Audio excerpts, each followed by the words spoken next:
It's 15, 30, 45 a minute. Get this, when I produced it King, 15 was my shortest and 90 seconds was my longest. You can, in fact, tell a story. 15 seconds equals about 3 sentences.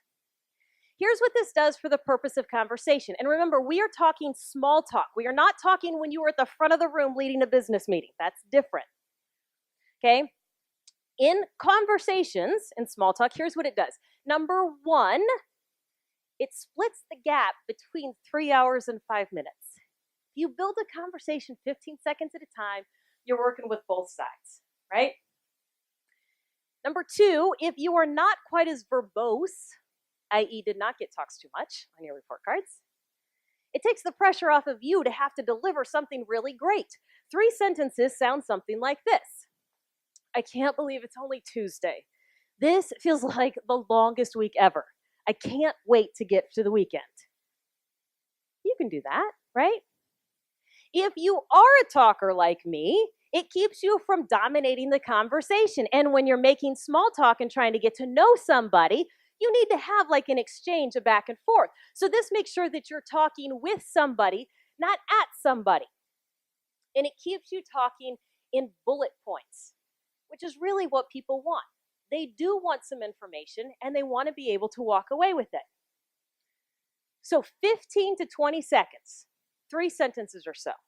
It can be very productive. It certainly is in the TV and the broadcasting world. And it can be for you if we can define a productive conversation. So I defined this about a year ago. Nobody else had, so I decided that we needed some guidelines to make sure that we were doing this right. Because how else do you know if you're hitting the mark, right? So a productive conversation has 3 elements. Number 1, it establishes a connection. Number 2, it builds rapport. And number 3, it creates follow-up opportunities. So connection, rapport, and follow-up. Those are the 3 things that I do every time I have a conversation with one of our athletes or coaches, because I have to be strategic. And you have to be strategic too when it comes to how you choose to spend your time. And these are the conversations that count when things go sideways. This is the part of the story that I have never told anybody before, not in a group. This is a picture of Felix Hernandez in spring training this year, when they set him up to do his shots there that'll be on the video board. The same time that they're doing these, I get a chance to interview the players. And last year in spring training, Felix was the last interview that I needed. I was running really short on time. I was up against a deadline. I had crews coming to tear down my set and take away the cameras. That's the kind of deadline I was on.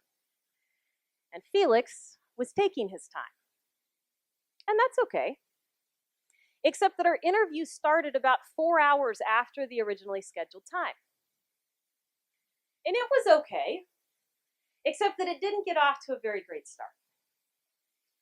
In fact, it was so rough to start that he and I actually walked out of the room for 2 to 3 minutes and discussed whether we were both going to go back into the room. And it really wasn't certain. But we decided to give it a go. So we went back and we tried to start the interview again, and Felix just wasn't his jovial self. Just wasn't feeling it. Didn't want to play along. I was having a hard time because I was frustrated. And I was scheduled to fly home about a day later. So we finished the interview that was very short. And I flew home 24 hours later, and we did not speak for several weeks, partly because I was at home. And when the season started in Japan last year, and then when they came back here, I was pleasant and I was polite around Felix. But it was very different. And you could tell that our relationship was strained. And you could tell that we were both pretty wary as to how much we wanted to work with each other. There was a trip early in the year in Detroit. We had a chance to sit down and talk, and we put it out all on the table. We could only do this because I've had hundreds of conversations with him over the years. And I said, we got to talk about this. So we talked.